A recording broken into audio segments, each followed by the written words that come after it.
As y'all have heard me say before, the most important part of planning any adventure are the snacks. And if you're looking for a delicious and nutritious snack that packs a real protein punch, crack into a good source of protein with tasty, healthy, wonderful pistachios. Each 1 ounce serving of wonderful pistachios contains 6 grams of protein, giving you over 10% of your daily value in that one serving. It's one of the highest protein nuts out there. And that's not all. Pistachios are also known for the fiber and better for you unsaturated fats, which may help keep you feeling fuller longer. Best part, wonderful pistachios come in a variety of flavors and sizes. Perfect for enjoying with your family and friends or taking them with you on your summer adventures for those snacks we're talking about. So whether you're dropping off the kiddos or running between meetings or about to climb a mountain, fuel up with a healthy and tasty snack. Wonderful Pistachios will be your new go-to. You can check them out at wonderfulpistachios.com and learn more about how these little green wonders can power up your day.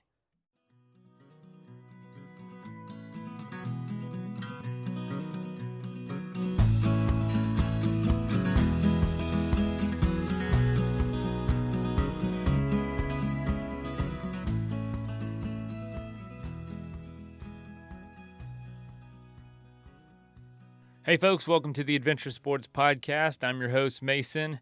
Today is a throwback to 2019, episode 523, when we talked to Rowan Smith about training.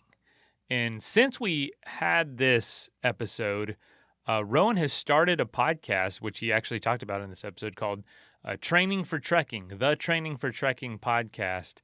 And it's all about how to get ready for, a hike or trekking or backpacking based adventure. If you're getting ready for something like this, you might be thinking, should I do more cardio? Should I do more muscle? Should I do more flexibility? How do I avoid injury? How do I get ready for something that maybe I'm hiking for a week, but I work, a full-time job or 2 full-time jobs? There's a lot of us putting in some crazy hours out there. How do you fit it all in? Well, Rowan's going to teach you how to do that. He's got a lot of great information in this episode and also in his podcast. So check it out. All right, let's go ahead and dive in.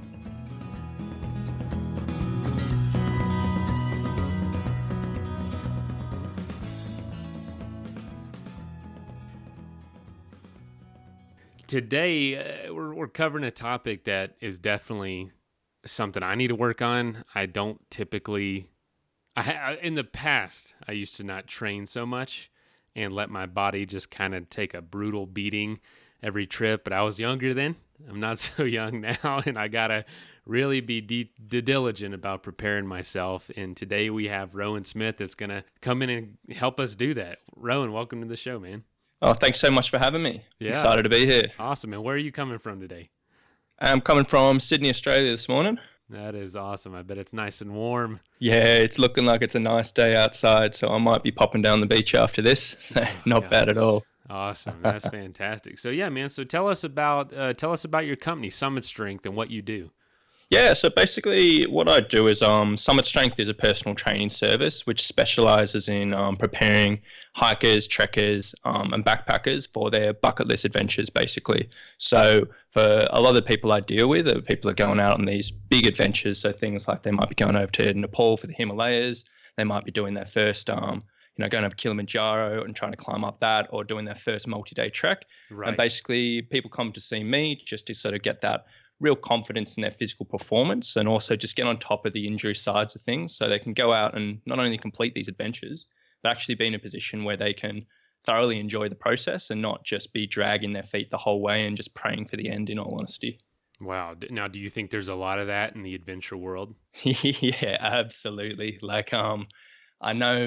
think one of the big things in the adventure world is you hear a lot of stories of people love to talk about their experiences where they'll go on these massive trips and they'll say, look, I didn't do any training. I just turned up and I rolled through it. I got through it absolutely fine. Or if you're talking about going up on a mountain and altitude, they'll be like, look, I didn't need to worry about altitude. It's no dramas at all. And they might have gotten through it fine, but they're the lucky few. And when normal everyday people listen to this advice, they sort of maybe underestimate what's really needed in these types of things. And that's when they get themselves into trouble. And a lot of these things you can sort of drag yourself through, in the worst case scenario, but in my eyes, if you're going out for this amazing adventure, and sometimes it's even a once in a lifetime experience, I would definitely want to be in a position where, you can take it all in. You can actually look back fondly as opposed to just being something you just ticked off your box. Okay. Now I see. So what are some of the things you start advising somebody that approaches you and say, "Hey, I want to do this in like 6 months"? Where do you start with them? So usually, like when people come to see me, most people have a general idea of, look, I've got to go out, and like I mainly work with hikers and trekkers. So they're like thinking, look, I just got to go out and start walking and hiking, which is absolutely great. And it should be part of every preparation program. But they also overlook like a lot of other factors. So one of the big ones that I deal with is sort of the injury prevention side of things. So, maybe 80% of the hikers I talk to, they've all got some type of thing they work through. So, hikers' knee is such a massive issue. They might get foot pain, they might get back pain. But the thing with like the injuries that are around these sports is they're not really so bad that they would stop you doing something. So people tend to just ignore them and they're like, you know what, that's just part of the sport. I'm just going to push through. And it never really gets better and it's only going to get worse. So a lot of the stuff I do in the initial stages of preparation is really trying to get people's bodies moving in a nice and safe way. So it's not going to put undue stress on these joints later on. Like, for example, like with the hiker's knee, like, about 80% of people come to see me will get knee pain when they're going down in descents, and particularly when you're doing the mountain climbs, because, there's a lot of hours walking downhill there. And that usually stems from, either a lack of mobility in a couple of muscles or a lack of strength in a couple of muscles. And as much as, pain and everything is a relatively complicated process, like just working on those key things can really make a big difference long term for the enjoyability and also, long-term longevity in the actual sport. Okay. No, I see. So when someone approaches you, are they typically in pain? And if so, what are some of the things that you do? Do you strengthen, like you said, the muscles kind of around that joint, try to rebalance something? What does it usually look like? Yeah. So like if, for example, I will stick with a knee pain example, like 9 times out of 10, like that. Yeah. Let's do that because I have bad knee pain and, I want to Yeah. get some answers. Yeah, fair enough. And I deal with that every single day. And, obviously any type of acute or like serious pain should be dealt with like a physiotherapist or physical therapist. But most people don't, like they're just suffering through their day-to-day hiking and not really at that stage where they need that direct intervention. But like what usually comes down to is it'll either be a tightness in the ankle joint or the hip joint, so above and below the joint. And what that does is those joints in everyday life, they want to be relatively mobile, and the ones in the joint in the knee wants to be quite stable.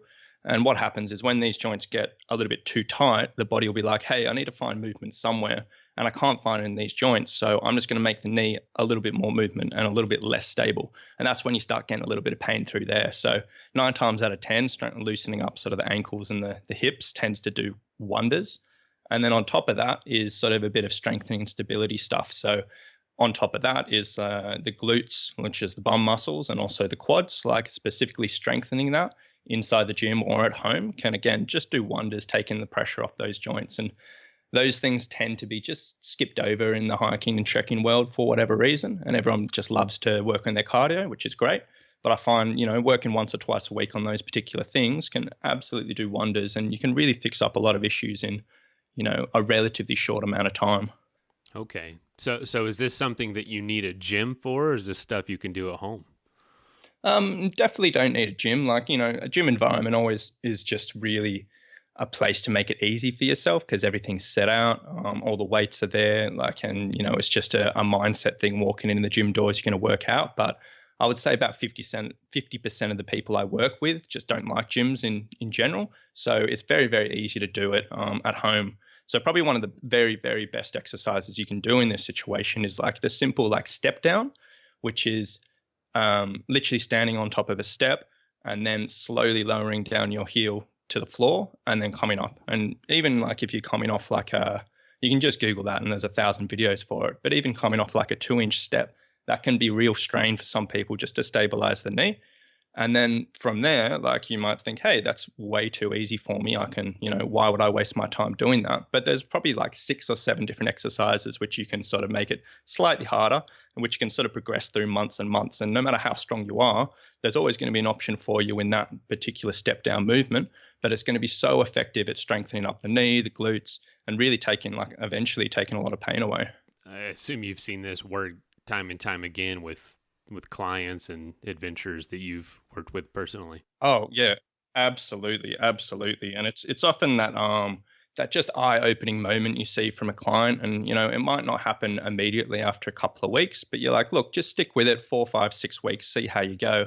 And there's always one day where they come in on after a weekend hike and they're like, look, I just had a massive descent and I didn't feel a thing in my knees. And that's when they're just sold for life on the value of that strength and stability stuff. And yeah, that's probably where I get the most satisfaction out of, except for when people come back from their actual adventures, That is awesome. And so you focus on the injury prevention. You also do the strengthening as well, correct?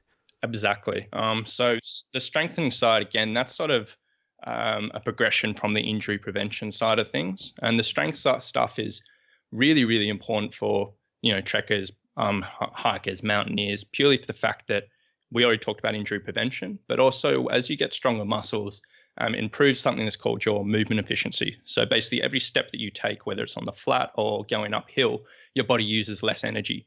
And, I probably don't need to emphasize how important that is when you're doing a whole day, a 2-day, a 3-day, or up to, 10, 20-day hike. Like just saving that little bit of energy per step makes an absolutely massive difference. Oh yeah. And then the big problem you often see is, I'm not sure about over your side of the world, but on our side of the world, most of the trekking companies, so people who book onto these treks that haven't done it before, they'll receive this pre-made program from most of the companies, which will basically say, look, go out and do X, Y, and Z walking through the week, do a little bit of core exercises, and they'll say, they'll always recommend a bit of strength, but it'll basically always be just do lots of squats and lots of lunges with your body weight, and that'll get you stronger. But, the developing strength is a super complex subject, and I could talk about hours and hours and hours and hours.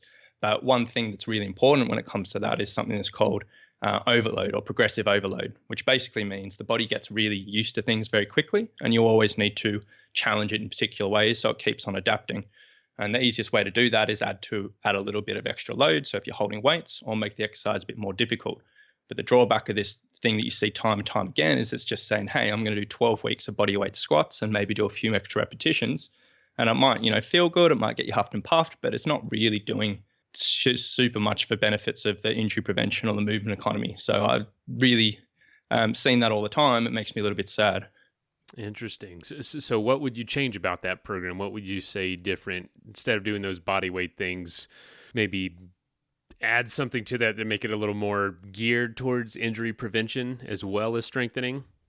Yeah, absolutely. For example, if you wanted to stick to the home stuff, like this, as simple as say you're doing your squats for 4 weeks, and say your program recommends you to do 15 squats for 3 sets for 4 weeks, and that's absolutely fine.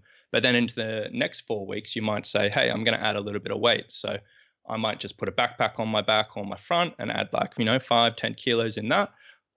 If you don't want to add weight, you can put a little pause down the bottom of each squat and sit down the bottom for 3 or 4 seconds and then come up. And then you could do 4 weeks of that and then move into another 4 weeks where you might just either increase the weight a little bit more, or you might turn that into a little bit of a deeper squat, or turn it into a single-legged squat like a lunge or a step up or something like that. And literally just even those tiny little changes is enough to stimulate in the body to say, hey, this is a new exercise or this is a new stimulus. I don't want to keep on progressing. And it doesn't really take too much rocket science just to keep that body sort of ticking over. And those tiny changes can make a massive difference in my eyes. What kind of program, or what do you say is one of the best things to do for somebody? Because here, let me start over. When you're going on a trip, you're going to be biking or hiking, trekking for, sun up to sundown. How does someone that only has a few hours or less a day get prepared? What's the most efficient way to get prepared for that lifestyle when you can't devote that much time in your normal working life to training that much? You know what I mean? Absolutely. And again, you see that time and time again. And in an ideal world, we would be able to be on our feet a couple of hours a day. doing the work. But in reality, if you're not retired, you don't really have that amount of time. So the way I usually recommend with my clients, and I find worked quite well for them, is I usually do try and recommend one longer thing. So, the multi-hour thing on the weekend when you do have a bit of time, and that's pretty standard. Most people can fit that in. I usually recommend two shorter sort of strength stability sessions through the week. So you can do about 40 minutes there and still get quite a good workout, and you can fit that wherever.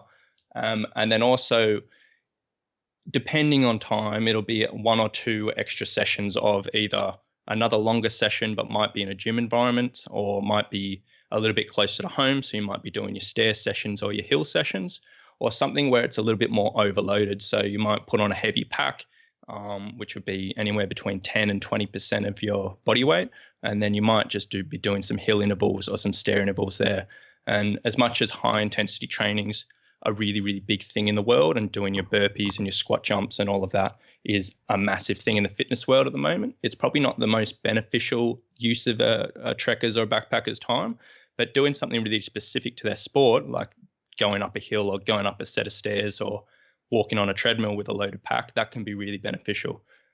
So I usually break it up like as a 4-time minimum, like that one really long one a little bit more broken up in intervals, and a couple of strength sessions. And as a bare minimum, that tends to get people through as long as they're committed to the process. And it is a bit of a balancing act between everyone's schedules and that, but I find that tends to work pretty well. Okay. And now, why aren't burpees good? Because I feel like I get a pretty good workout, or I used to. I don't do them anymore. Why don't they work that well? I think like they work well for what they're. If you have a particular goal with your burpees, they work well for it, and the goal for that is pure calorie expenditure. So they're just tough. They get you huffing and puffing. They make you really sweaty. You feel good when you've done them. And they're quite good for weight loss if you get away with it. But in my eyes, for trekkers, it's, there's so many better things you could be doing with your time there. And one of the big things with burpees is 90% of people doing them probably don't do them exactly right. And they might be doing, when they're getting their feet under them, they might be putting a bit of stress on the ankles and the knees. And if you do them right, that's perfectly fine. But as we talked about before, most trekkers tend to have pretty tight ankles already. So that puts them in a bit of risk of, a little bit of pain in there. And, I think if you use the time, say you spent 5 minutes of burpees, or you could do 5 minutes of walking up a hill, in my eyes, I'd much prefer to be walking up a hill. And yeah, there's a lot of other reasons, and I'll probably talk about an hour for burpees because it's a little pet peeve of mine. But in all honesty, I think, you can go a better way.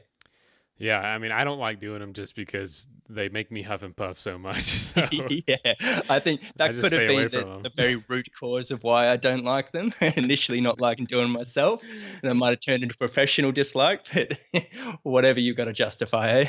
Oh my gosh, that's so funny. Yeah, I mean, I can't advocate for this stuff enough. I feel like I suffer from a knee injury now where I attempted an adventure that was way too hard, and I trained way too hard, way too quickly for it. And now I'm like suffer from it. Really has made me rethink preparedness for an adventure. Exactly.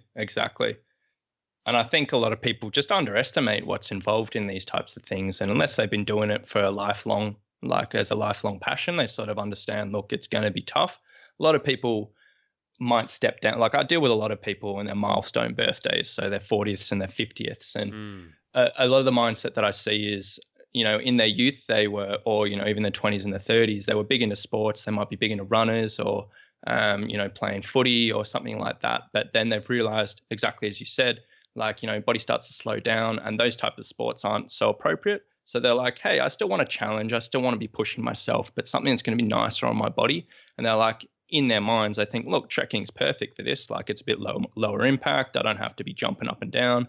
But then that sort of mindset leads them to underestimate that, look, it does have its own particular set of demands. It can grind up the body still just as much as other sports.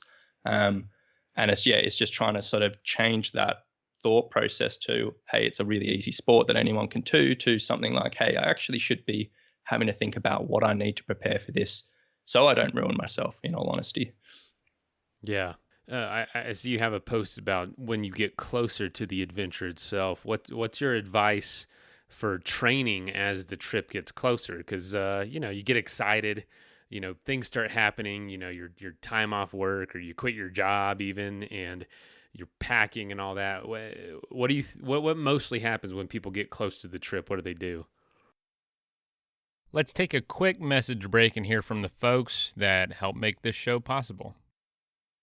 I love companies that pull inspiration from the places they go or where they're from and really make you feel like you're somewhere else. I love adventure and travel companies that do that, and Rourke does that. Their gear isn't born in a factory. It's inspired by actual journeys and adventures they've taken themselves. From the cultures, from the climates, from the land, from the place they're in, and tailor the gear to not only be functional while you're out there, but also look really good. They've been doing this for over 10 years as they explore the globe and do adventures and take the roads less traveled. There is a story behind each of their products. And I'm actually wearing right now, I'm literally holding it in my hands like as I talk to you, the Rourke Bless Up breathable stretch shirt. And it's awesome. Like I would wear this to dinner, and I would wear this out on the paddleboard, and I would wear this to the airport. It's just like one of those amazing shirts that you can kind of do it all in and it looks good. It's not just completely rugged. It balances all those beautiful things. You can just have it on while you surf, or like I said, after surfing, going out to dinner, which not gonna lie, I like to do.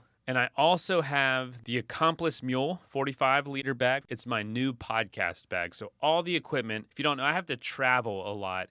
And I take all my podcasting equipment with me because I do interviews on the road. I upload the show, and I got to have a good bag to put all that stuff in. The Accomplice Mule 45 is my new podcasting bag. So whether you want clothes inspired from the streets of Jakarta, the Scottish Highlands, or their most recent trip to Japan, go to roark.com. That's ROARK.com. Use the code ASP15 at checkout. That's roark.com, ASP15 for 15% off your purchase. Gentlemen, we know first impressions matter. And if you're not taking care of your skin, that's going to be the first thing someone notices and may think that you don't care about your appearance. Show them that you do care and make a great impression with Caldera Lab. Caldera Labs creates high-performance men's skincare products, and the regime leads off the product lineup. A twice-a-day routine to transform your skin. Includes 3 products: the Clean Slate, the Base Layer, and the Good. The Clean Slate to start off the day. It's a face wash to leave your skin feeling refreshed. The Base Layer being a daily moisturizer to hydrate your skin. And the Good is your go-to multifunctional serum at night that helps your skin look tighter and smoother, full of antioxidants to protect your skin. Caldera Lab is a leader in men's skincare, made with only top-tier ingredients and clinical trials that have found 94% of men's skin showing better appearance after using Caldera Lab for a few weeks. And just for our audience, this is the best offer available anywhere. Use the code ASP at calderalab.com and get 20% off right now. 20% off. That's a pretty steep discount at calderalab.com. Use the code ASP and make an unforgettable first impression and lead to the charming words, "You look healthy." So those post-adventure photos look top tier. Beautiful. That is plenty of that for now. Let's get back into the episode. When people, it'll either go one or two ways. They'll either have done heaps and heaps and heaps and heaps of training, and they're like, look, I'm ready. I'm absolutely ready. I've done everything I can. And then they'll just say, hey, in the last couple of weeks, I'm going to completely stop and do nothing because I've got so much on my plate, as you said, quitting work, packing your bag, saying goodbye to family. And they'll either completely stop, or on the other side of things, there'll be people like that really rush their training. They're like, I'm not ready at all. I'm stressing. So they'll keep on training hard and hard and hard until the end. And what tends to happen 9 times out of 10 in both of those situations is, 3 or 4 days before they leave, they'll get sick. Like everyone gets sick, purely for the fact that either they've completely stopped their training and their body's like, it's time to rest and recover all this stress that I've been holding off. Now it's time just to relax, and it allows itself to get sick, or it's the other way on the side of things where it's just way too stressed out.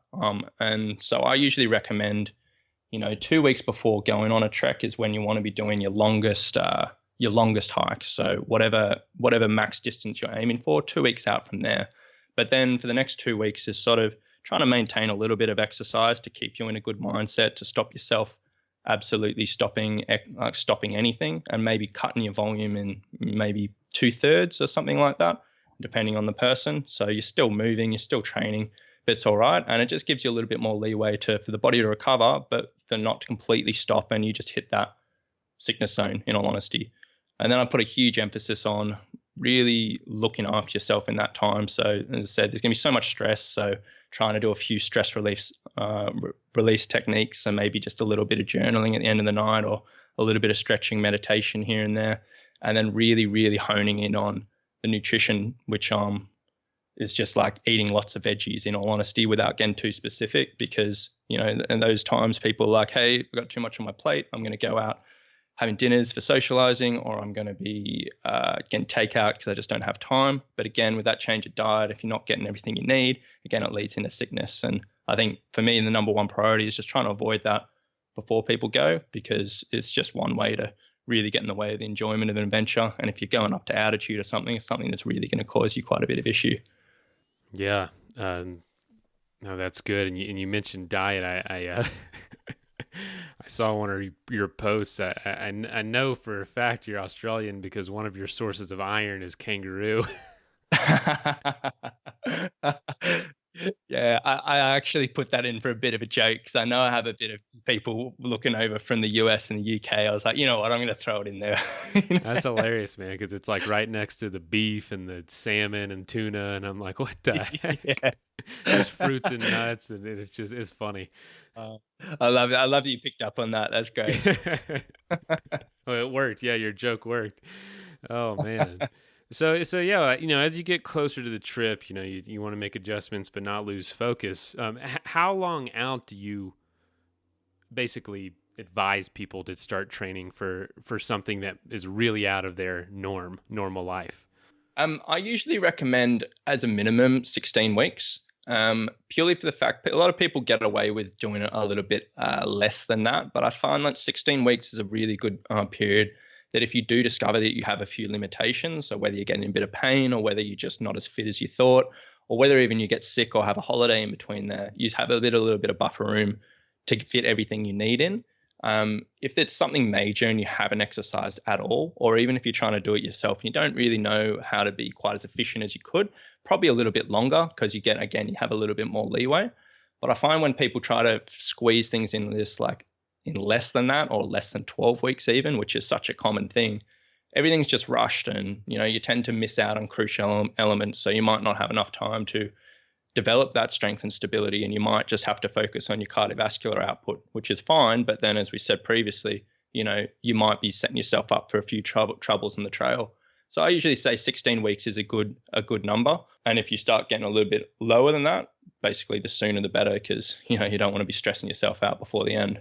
Yeah, no, I agree. I think the only time I ever really, really trained for a trip, like really hard, was about 16-week program, and it was close enough to stay motivated, and far enough away that the first month especially, I felt like I built a good foundation. So, all right. So before the trip is I've always said that the preparation for a trip is its own adventure, because usually it's longer than the trip itself, by a long shot. And not always, you know, if you're doing an entire through hike, that could be 6-8 months, and you might only have trained for, say, 16 weeks or less. What's some important things to do for people when they're on a long trek or a long trip in general? Like what kind of things can they do at the end of the day, at the beginning of the day, to make sure they still maintain that injury prevention, that strength, and recover? Yeah, absolutely. I love that question, actually. So I'll talk about both the start and the end of the day. For the start of the day, what I usually recommend my clients is, I know it's a bit of a pain for most people when they're on the trail and they really overlook it, but just spending 5 minutes at the start of the day to having a little bit of a warm up. Because as we said during, like, way back when, usually some people's pains comes from a little bit of tightness in particular areas. And if you know you're tight in particular muscles, like, I highly recommend taking 5 minutes at the start of the day, just loosen them up a little bit.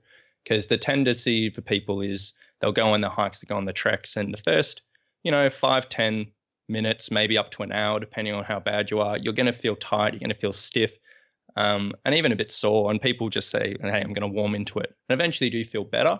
but your body does take a bit of a battering during that time, and it's not very nice. So I say taking 5 minutes at the start of the day just to do a few little warm-up exercises, so maybe a few stretches or a little bit of self-massage or something like that can be really, really beneficial.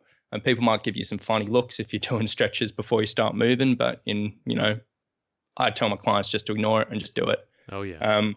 When it comes to the recovery side of things, there's a few things. Again, like a lot of people waking up stiff, sore, tired the next day, not very enjoyable, sucks a bit of the fun out of the adventure. So there's a few things you can do at the end of the day, which really do add up to, helping you wake up fresh, and also helping your muscles properly recover during the night. And particularly if you're doing a longer adventure, if you're going for, 10, 20, 30 days or months at a time, like this stuff really does add up. So number one is doing a little bit of foam rolling on the muscles, or rolling on the muscles, I should say. So I'm sure everyone's seen like a foam roll in a gym and they've had to play around with it. And basically that's just a nice way of helping the muscles recover, loosening up some knots, and reducing muscle soreness. Now, obviously no one's going to be lugging a foam roller in their packs, and particularly, if you're through hiking, you don't even want to bother with a collapsible one. But just using a water bottle is just as effective. It might be a little bit more aggressive than a normal roller, but it can be just as great. So literally running the bottle over, your calves, your quads, wherever else might be sore, just for 30 seconds to a minute on each body part at the end of the day is absolutely amazing. And if you do it just before you go to bed, it can really help you sleep as well. Another thing I usually recommend is if you're pulling up sore and tired in particular places, is the standard compression clothing is pretty effective to wear overnight. So, if you're pulling up really sore legs, maybe compression pants. If you're just in the shins, maybe just the socks or whatever. But literally just wearing it while you sleep overnight can just help the body just wake up a little bit less sore. If you look at all the research and that, there's not a huge amount of stuff to say it helps your performance more, but and you might not wake up and be able to go quicker or anything like that, but it does make you feel better, and that's half the aim of the game. And then the other side of things is really just staying on top of your food and nutrition. So at the end of the day, making sure that you've had plenty of water through the day, that you're getting some, enough food at night. So plenty of carbohydrates, a reasonable amount of protein, even though that is tough on those situations, just so your body can replenish those stores and recover overnight. And I find that really helps as well. That's awesome, man. And so, that's also, that's something a lot of people don't think about is during the trip itself, you're like, my training's over. I'm just going to chill. I'm going to hike all these miles and lay down and not move for the rest of the night and stiffen up. And that's when injury happens, man. Exactly. I mean, the trail itself is the most dangerous, probably the most dangerous part, the most uneven, the most unpredictable. And so that's where you really need to be on top of your game with injury prevention. 100%. You're never going to be able to simulate that situation in your training unless you are actually out in the trail in the rain doing this. But trying to do things that at least if that happens on the trail, you minimize the chances of that escalating to something a little bit worse is, a big important point, I think. And is there anything you suggest after a trip? Well, what I usually recommend to my people is before they get on the beers or get on the wine or whatever, literally taking 10 minutes to have a roll, have a stretch, before they completely stiffen up and do nothing can do a bit of good. And then also on the next day when you're done, probably the most important thing is just to keep on moving. So not stop completely, and whether you go for a swim, go for a walk in a pool, or just walk around the neighborhood, or even a gentle cycle in a gym or something, that can be really, really, really effective at just stopping you feeling rubbish the next few days and stopping you absolutely tightening up. And then also, the standard things of, eat lots, drink lots, make sure you get plenty of sleep, go out and get a massage if you really know you're going to be sore, all those things that like everyone knows, but you probably just keep it in the back of your head and you really, really ignore. But maybe before you start on the trek, I usually tell my clients that just write down what you are going to do, because at the end of the day, when you're done, you're never going to do it unless it's written down and in front of you. It's just, as good intentions as you have, you're just going to completely ignore it. So having a little preset plan is probably the most effective thing in my eyes. Yeah, that is really important. Man, it seems so, I don't know. I'm just someone that doesn't see the value of little things like that until I do it myself. And I totally agree. I'm like, what is writing this down gonna do? But really, it's Yeah. like it takes it from this vague concept and puts it on paper. And when you see, then it's like almost it's touching a bunch of different senses. It's not just a thought. You can see it, you can touch it on the paper, and it's like it creates this. I don't know. It's this weird psychological effect where it comes out of your head onto something, and then that's like the first. It's like a seed that's starting to germinate. It's like, oh, there it is, starting to happen right there outside of my head. You know what I mean? Because that's all Yeah, these trips are. They start out as ideas, and then it's up to you to make them happen. But yeah, that's a really good point. I'm glad you said that. like I use that like for my clients going up to altitude. They hydration's a big important thing up there, and like most people, like they know it's important, but they always forget to drink. So I use exactly that same thing, and I'll either get them to write a note and put it in their pocket, or just write a W on their hand. And even if they have a glove on, they never see that W. It's whatever, some very strange psychological thing of just putting it out in the world into paper on your hand. It just gives that trigger. And it's just those tiny, simple things which can really make a big difference. Oh yeah, absolutely. And now that's also the case for mental preparedness. Do you do anything for your clients to help them just prepare, like for the difficulty of the trail and the experience? Yeah, depending on where they're going and what they're expecting, it'll have a few different things. So if they, for example, they're going, like a big one over our side of the world is Kokoda, which is this one over in Papua New Guinea. I think it's about a 10-day trek, really hilly, really rainy, really tropical, really muddy. So we usually recommend just trying to get out, like find a day that's raining and actually get out and walk in the rain, because you're going to hate it when it's happening, but you can't get used to it unless you actually do it. So I really try to make a point of that for people in a tropical environment to actually get out and experience, the slipperiness, the falls, the stumbles, the just uncomfortableness, if you're lucky, the mosquitoes and all that, and try to get yourself right deep in that situation.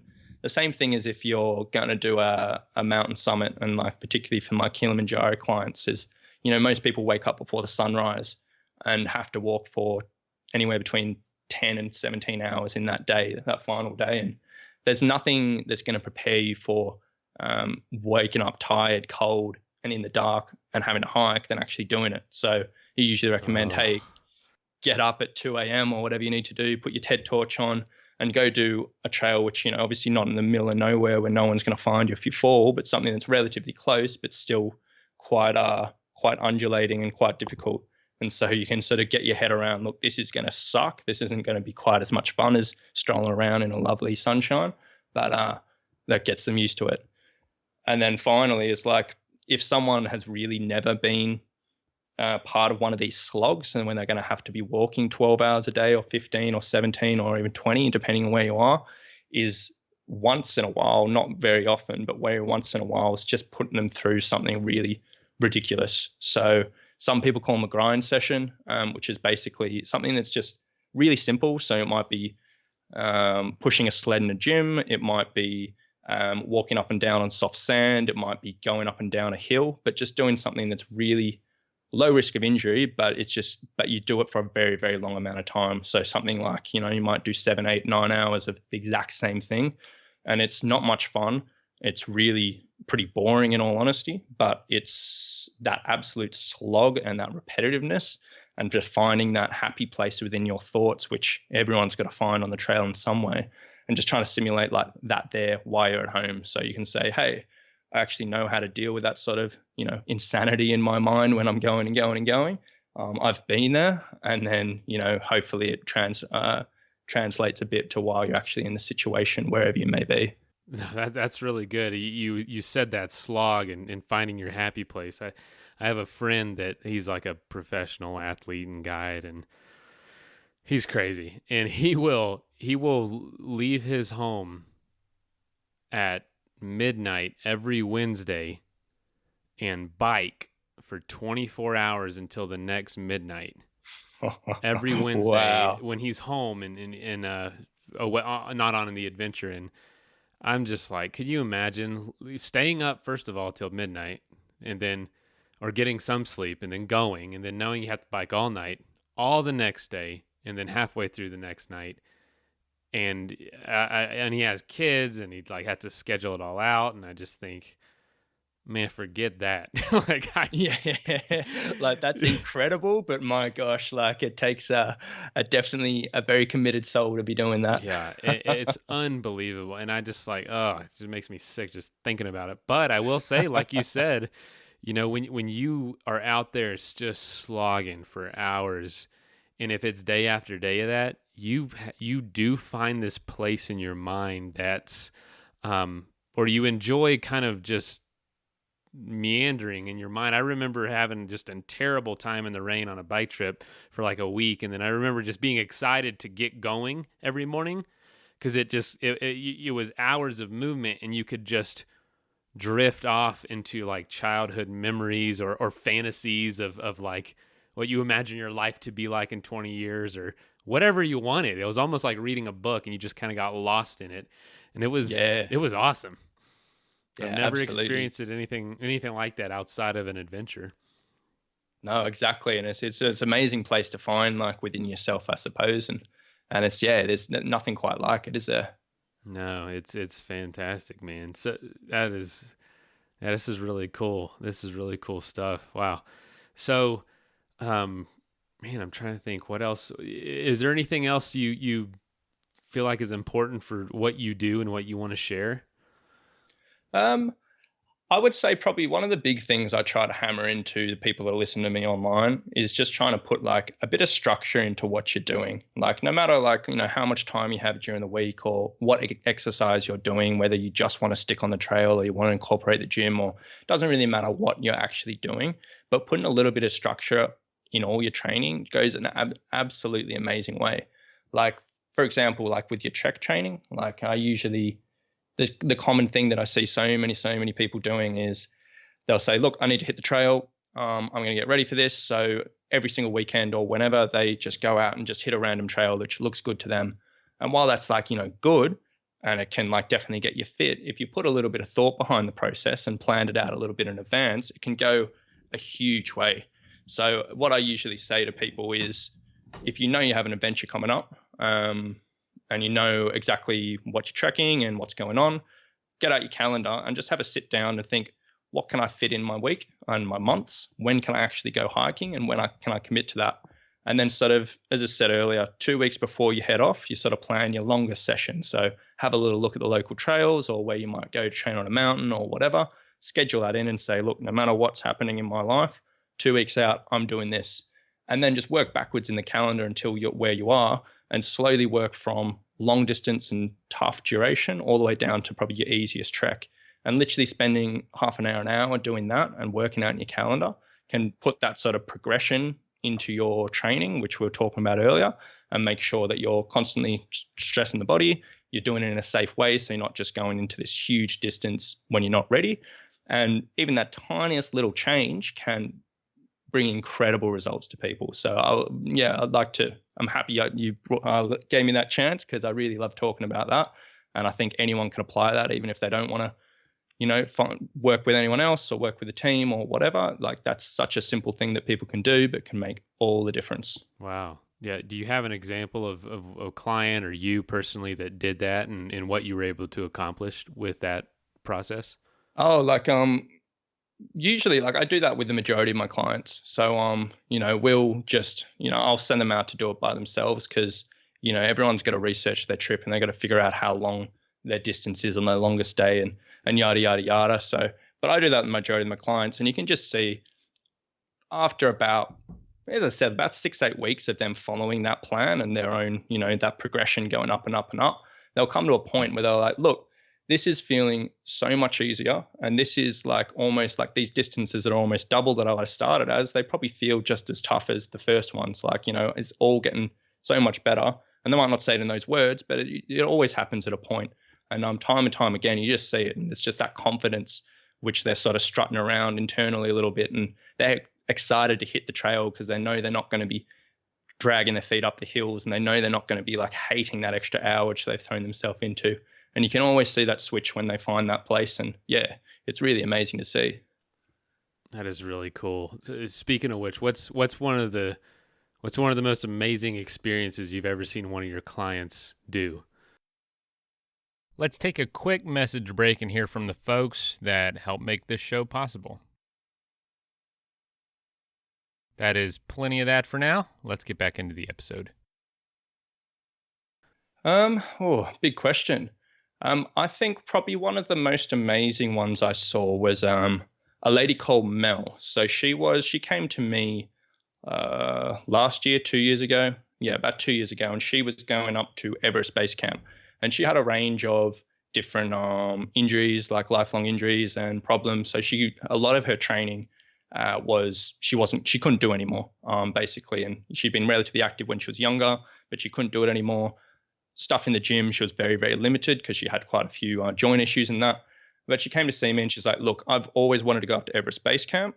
My family don't want me to go there. They're worried that I'm not going to make it. Can you help me? And I was like, yep, sweet. Like, we're going to take you through the program. We'll take care of you, do X, Y, and Z, get yourself ready. And she probably saw me about 15 weeks out. And I think after 5 weeks of training, she got the flu. And then she got this like really bad chest infection, which hung around for ages. And so again, like she was out for maybe 5 or 6 weeks. All her friends and family were saying, look, don't do it. Like, don't go up to altitude. It's going to be really scary, this and that. And we had to sit down and we're like, look, do you still want to do it? She was like, yes. I was like, do you really think you can? Are you fit enough to train again? She was like, yes.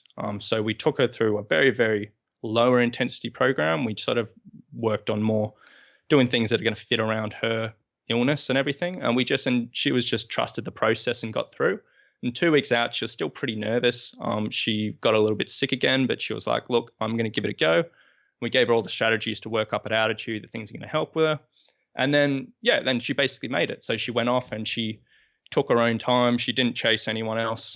She was really happy just to rest whenever she needed. She did all the right things and she got up there. And after all that doubt from herself, but also her surrounding family and everything, it was really amazing to see. So I was absolutely stoked she did that because it was such a lifelong milestone and she probably wouldn't have attempted it again, in all honesty, if she hadn't made it. So that was probably the biggest moment, I think. Wow, it's got to feel good for you. Yeah, absolutely. That is so cool, man. And even for her, I would love to go back to my family and be like, I did it. Now what? Yeah, exactly. Oh man, that's honestly, that's probably my only form of motivation half the time is when I have an idea for a trip and someone says you can't do it. And I'm like, okay, I'm going to do it now. Whatever. Yeah. See me in 6 months. That's usually the best gift people can give you is say, nah, you can't do that. But, exactly.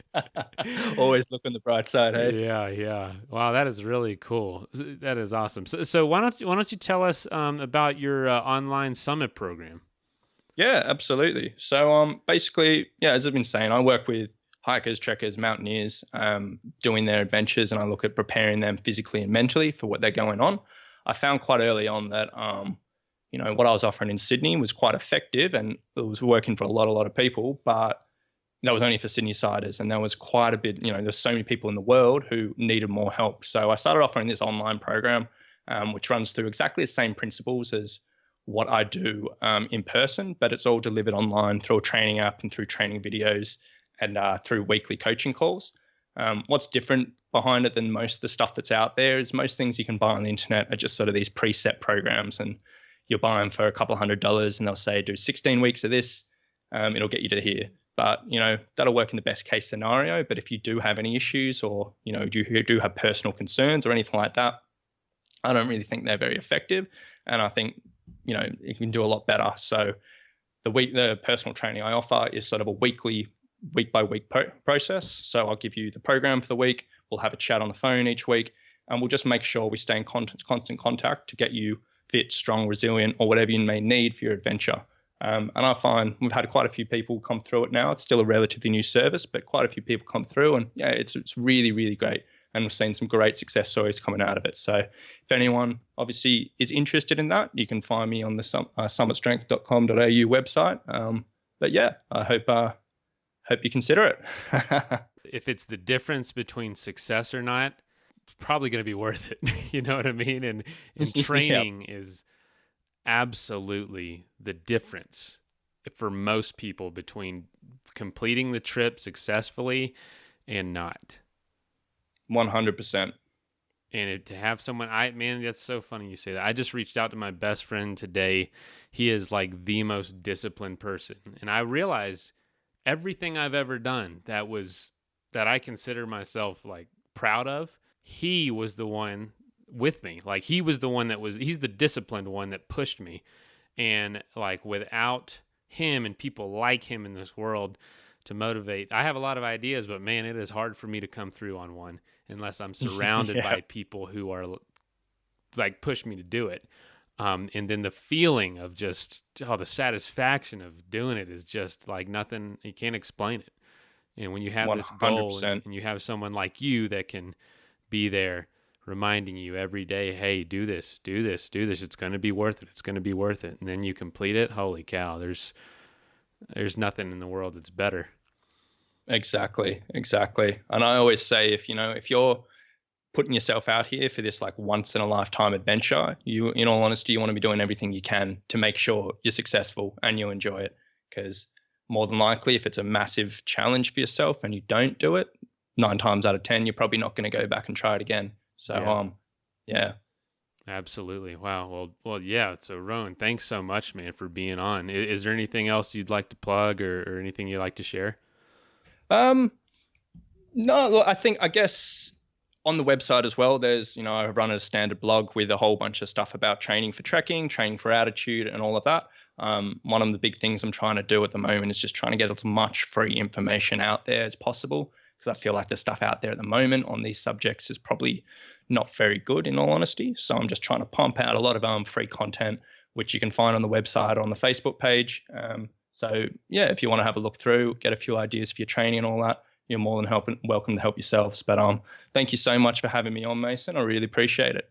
Yeah, no worries, man. And we'll link everything about you in these show notes, and so you'll have backlinks for that, and people will be able to find you easily. Fantastic. That sounds great, mate. All right. Well, Rowan, man, thanks so much for being on, and thanks for doing what you're doing and changing people's lives. No, I appreciate it, mate. It's been an absolute pleasure to be on here. I'm looking forward to listening to some more of your podcasts soon. Cool. All right. We'll talk soon, man. Take it easy, mate. Yes, sir. Bye. All right. See ya.